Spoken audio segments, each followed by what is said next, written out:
வணக்கம் நண்பர்களே, welcome to all RS Thoothukudi விவசாயி யூடியூப் சேனல். நான் உங்கள் ஆர்எஸ் ராஜகோபால். இன்னைக்கு நம்ம வீடியோவில் என்ன பார்க்க போகிறோம்னா, நம்ம புதுசாக ஒரு முருங்கை தோட்டம் போட போகிறோங்க. தோட்டம் போடுறதுல முதல் நிலையாக நம்ம முருங்கை மரத்துக்கு வந்து குழி போடுறதுலேருந்து முருங்கை கொப்பை வந்து நம்ம எப்படி வைக்கிறங்கிற வரைக்கும் ஒவ்வொரு பாட்டாக நம்ம வீடியோ போடலாம் இருக்குங்க. முதல் முறையாக நம்ம சேனலை வந்து நீங்கள் பார்க்குறவங்களா இருந்தீங்கன்னா நம்ம சேனலை வந்து சப்ஸ்கிரைப் பண்ணிவிட்டு ஒரு லைக் போட்டு பாருங்கள். நம்ம முருங்கைக்கு குழி போடுறதுக்கு ஒரு நாளுக்கு முன்னாடியே இந்த மாதிரி சொட்டு நீர் ஈரத்தில் வந்து நம்ம தரம் வந்து காஞ்ச மண்ணாக இருக்கும்போது இந்த மாதிரி நல்லா நனைச்சி வச்சுருங்க. காஞ்ச மண்ணாக இருக்கும்போது நம்ம வந்து எர்த்தாக்கர் மிஷின் வச்சு நம்ம குழி போட்டால் நமக்கு வந்து மண் சரிவு ஏற்படுங்க. இந்த மாதிரி நமக்கு வந்து சொட்டு நீர் ஈரத்தில் நனைச்சி வைக்கும்போது குழி வந்து ப்ராப்பராக விழுங்க. நம்ம ஆரம்பத்துலலாம் நம்ம தோட்டம் போடும்போது வந்து மண்வெட்டி வச்சு நம்ம தோண்டி தாங்க நம்ம வந்து முருங்கைக்கொப்பை வச்சுட்டு இருந்தோம்.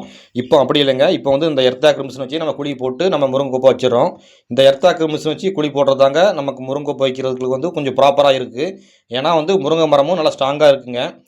மண்வெட்டி வச்சு வைக்கும்போது நம்ம தோன்ற அகலம் வந்து ஜாஸ்தியாக இருக்கனால அந்தளவுக்கு ஸ்ட்ராங்காக இருக்க மாட்டேங்குங்க. ஆனால் இது வந்து ஒடுக்கமாக குழி மாதிரி நமக்கு போகிறதுனால நமக்கு வந்து முருங்கை மரமும் நல்லா ஸ்ட்ராங்காக நமக்கு இருக்குங்க.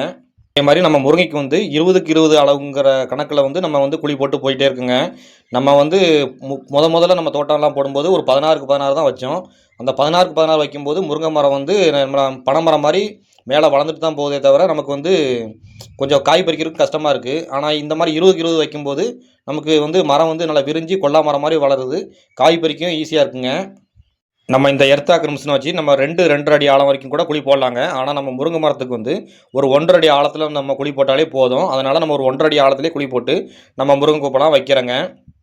அடுத்து நம்ம வீடியோவில் இந்த முருங்கை மரத்தை வந்து நம்ம இந்த குழிக்குள்ள வந்து எப்படி நடவு செய்யறங்கிறத போடுறோங்க. வீடியோ பிடிச்சிருந்துச்சுன்னா